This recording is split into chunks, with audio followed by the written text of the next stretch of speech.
పాలమూరు పౌరుషానికి ఢిల్లీ సుల్తాన్ల పెత్తనానికే పోటీ.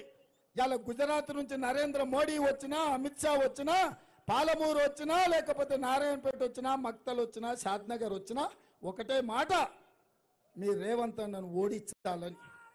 ఏం చేసినా నేను 100 రోజులు కాలే ఆడబిడ్డలకు ఆర్టీసీలో ఉచిత బస్సు ఇచ్చిన, 500 రూపాయలకే సిలిండర్ ఇచ్చిన, 200 యూనిట్లు ఉచిత కరెంట్ ఇచ్చిన, 3 నెలల్లో 30,000 నిరుద్యోగ యువకులకు ఉద్యోగాలు ఇచ్చిన, రాజీవ్ ఆరోగ్యశ్రీలో 10 లక్షల రూపాయల సాయం చేసిన, ఇందిరమ్మ ఇండ్లు నియోజకవర్గానికి 3,500, 4.5 లక్షల ఇండ్లు 22,500 కోట్లు మంజూరు చేసిన.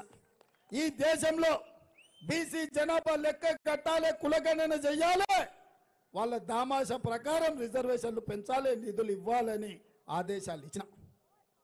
గంజాయి మొక్కల్ని ఏరేసిన, డ్రగ్స్ గంజాయి అంటే మక్కలు ఇరుగుతాయని ఈరోజు రాష్ట్రంలో ఉక్కు పాదం మోపిన.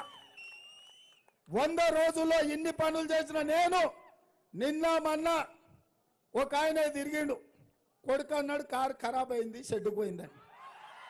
నేను ఆ పిచ్చోని చెప్పిన వాపస్ వస్తుందంటే, ఓరి పిచ్చోడా, కారు ఖరాబు కాదు అనుం చెడ్డది, కార్ఖానకు పోయింది, ఆ నుంచి జుమ్మరాత్ బజార్లో తూకం కింద అమ్ముతారని. అయ్యే గుర్తుపట్టిండు, బస్ వేసుకొని బయలుదేరిండు.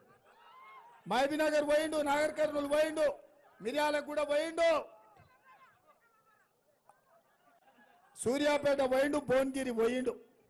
మొత్తం చూసిన ఏం మాట్లాడుతాడని, ఏం మాట్లాడలే. వెనకటికెవడో తిక్కలోడు తిరునాళ్ళకు పోతానంట, ఎక్కనిక్క దిగనిక్కనే సరిపోయిందంట. ఇక ఆయన పొంకనాలకైతే అడ్డమే లేదు. వెనకటికి ఊర్లో ఎవడో పిట్టలతో అడుక్కోవడానికి వచ్చి పొంకనాల పోసిగానికి 3 ఎడ్లున్నాయంట, 36 దొడ్లున్నాయని చెప్పిండట.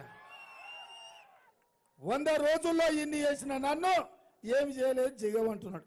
10 ఏళ్ళ నుంచి గాడిదలు కాసిండు ఆయన.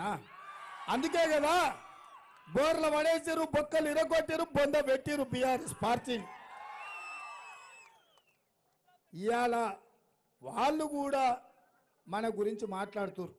అదే ఆయన ఇంకో మాట అంటున్నాడు, సంకీర్ణం వస్తుంది అందులో మేము ఉంటామని.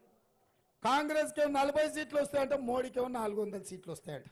ఇంక ఇప్పుడు చెప్పురు వీళ్ళు చీకటి ఒప్పందం ఉన్నట్టా లేనట్టా?